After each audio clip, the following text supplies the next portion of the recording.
Spider-Man,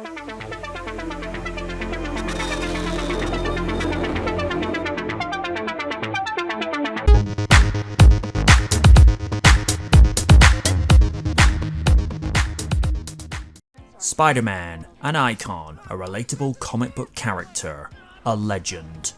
It took a small while to integrate Spidey into the MCU with disagreements from Marvel Studios and Sony.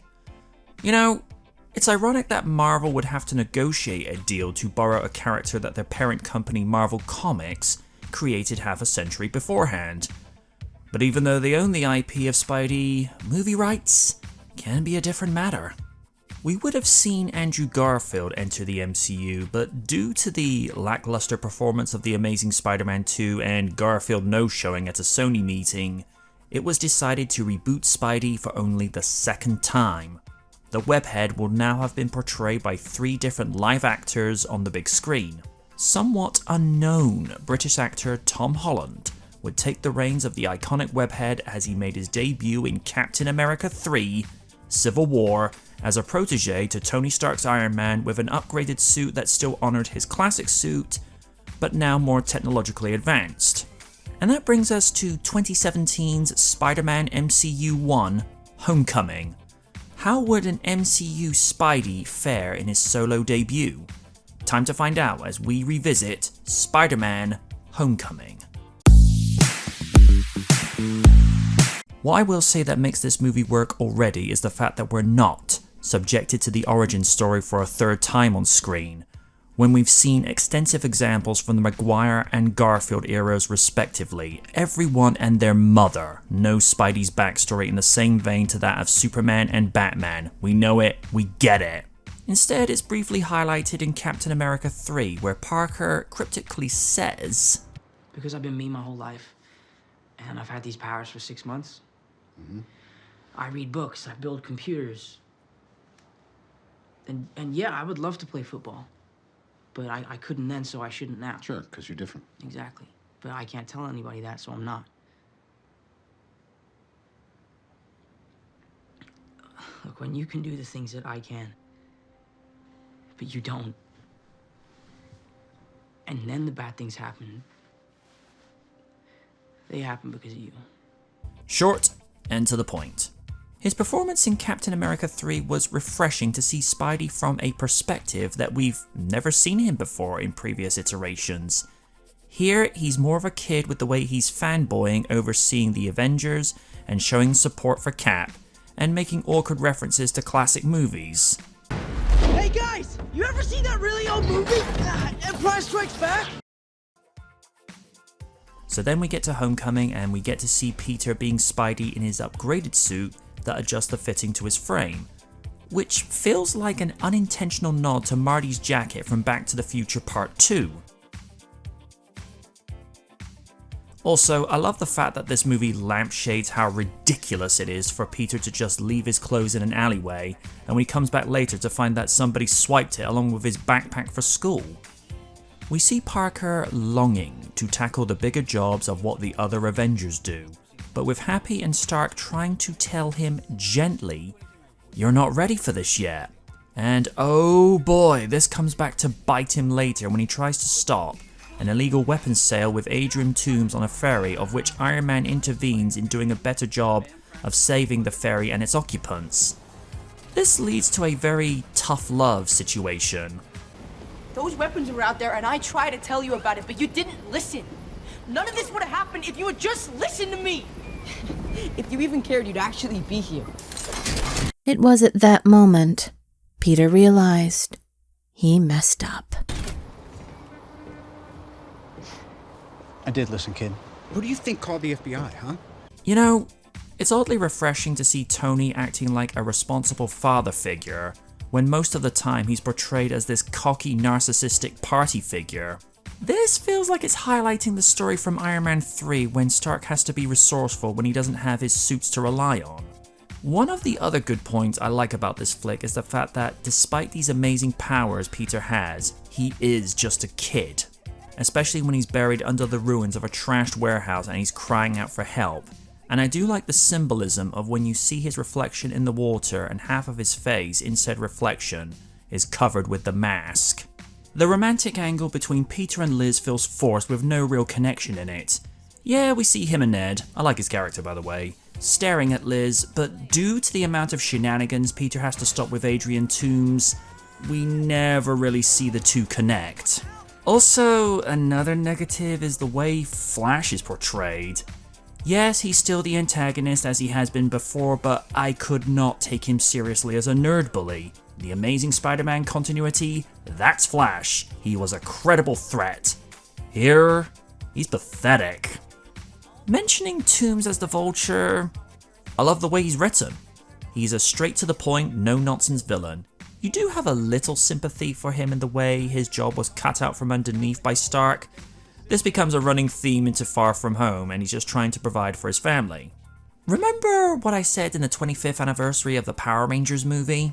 It's a philosophical lesson that has been seen throughout life and fiction, of which was also seen in the Sonic Underground episode, When in Rome, where the Oracle states, "You did this without your powers, think what you can accomplish with them." This applies so appropriately to Spidey when he doesn't have his Stark suit, and he has to make do with his homemade hoodie suit in taking Toomes down and stopping the theft of the Chitauri weapons and the Iron Man suits.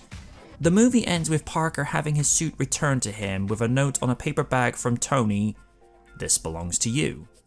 This also began a running gag for 2 movies with someone attempting to say WTF, but because it's 12 PG-13, the last part is cut out. What the f? So, for a solo debut in the MCU, it was fit for purpose. It told a charming story of someone trying to run before they could walk and learning a valuable lesson. Unfortunately, this is something that gets repeated over the next 2 movies as it feels like it's the same movie each time. But this is the MCU, people are used to that by now. We're essentially seeing Spidey learning what it means to be a superhero again by dealing with the smaller jobs as a crime fighter and not that of what the Avengers deal with. He portrays Spidey well, longing for the more exciting aspects, but also realizing that his powers come with a responsibility. Not as wisecracking as previous Spider-Man, but he's still growing into this role, so we'll see. Peter's best friend, avid gamer, and someone else other than Happy and Tony Stark who knows he's Spider-Man. I don't think Ned is a character from the comics, but that aside, he's actually quite a refreshing addition that's just as bowled over about Parker's alter ego as he is. For the few scenes she's in, she does okay with the material she's given, but she really serves as nothing more than being the object of Peter's affections. John reprises his role as Stark's chauffeur and bodyguard from the other previous Iron Man movies, and he has the same glum, deadpan expression that he's always had. Safe to assume he's always the life of the party. She is nothing more than the token snark girl that has to make things less than enjoyable for the main characters, Peter especially. When it was revealed at the end, Friends call me MJ. Oh, hell no! Hell no!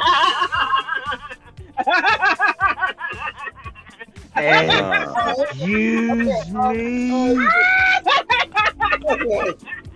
folks, I'm just going to be straight up honest here, this did not sell well with us. Her character got better throughout the sequel, and with the second sequel, dare say, very likable. But here, I had no time for her. You could tell he was having fun with this role, as each scene with him is a delight with the charisma as only he knows how to deliver. Apparently in between takes as a gag, every time he was hitting Spidey he'd be saying, "I'm Batman, I'm Batman," and that's the thing as well. That's all I could see. But to be fair to Keaton, he's always going to be known as... What are you? I'm Batman. For the few scenes he's in the movie, he acts as the less than conventional father figure to Peter, who is in dire need of a male role model.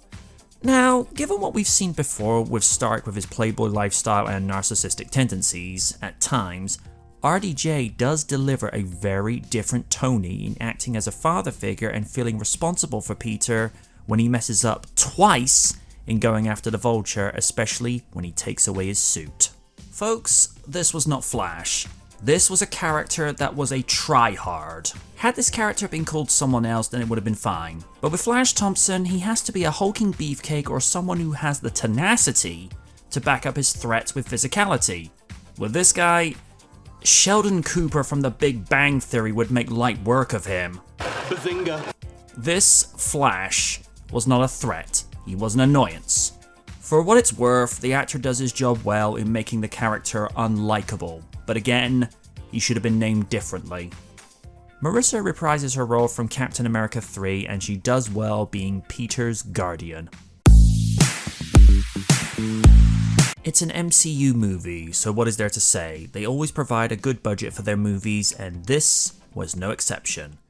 It's worth noting that the visual effects have come a long way since the first Spider-Man movie with some of the now badly aged shots of Goblin on his glider. We'll meet again, Spider-Man!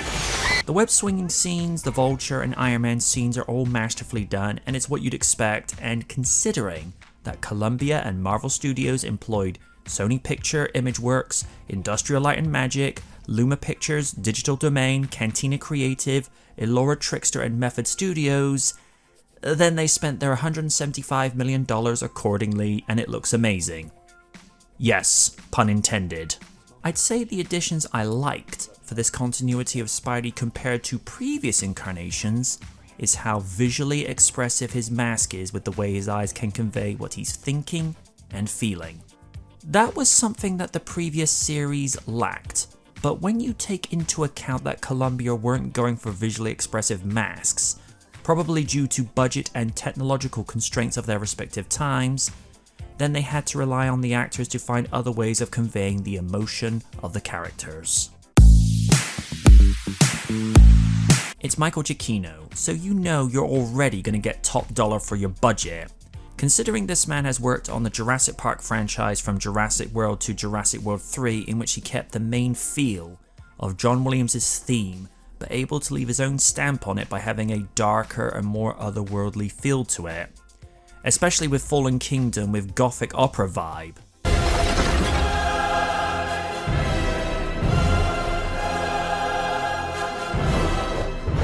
His score helps to give this movie heart, and it allows Peter Parker to feel as though he's a little more carefree.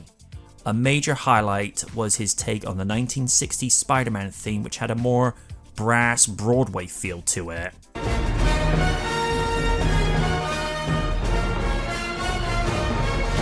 Now, if only he could do a cover of the 90s animated theme, then we're talking. So, score? More than passable. The movie grossed $880.2 million against a budget of $175 million. In 2024, after 7 years of inflation, the take-home profit would now be worth $1.1 billion. Mike Ryan at Uproxx felt Homecoming was the best Spider-Man film yet, specifically praising the light tone, younger and more optimistic portrayal of Parker and Keaton's performance. Ryan named the Vulture twist reveal as one of his favourite scenes in the MCU. He said Homecoming is the kind of movie you leave and you're just in the best mood, and still will be days later.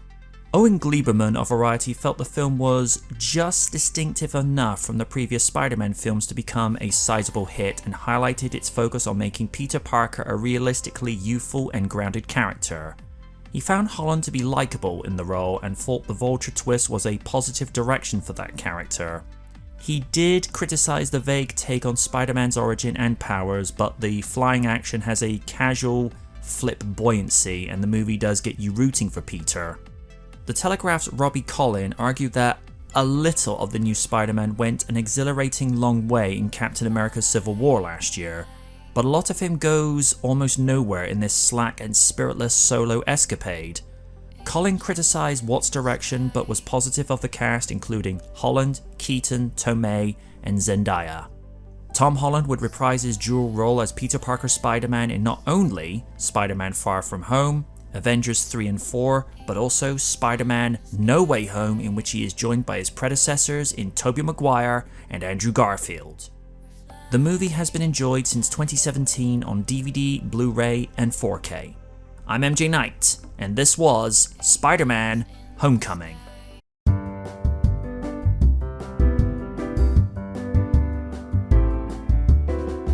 In the aftermath of the Endgame, How will Peter Parker fare in a post-Iron Man era?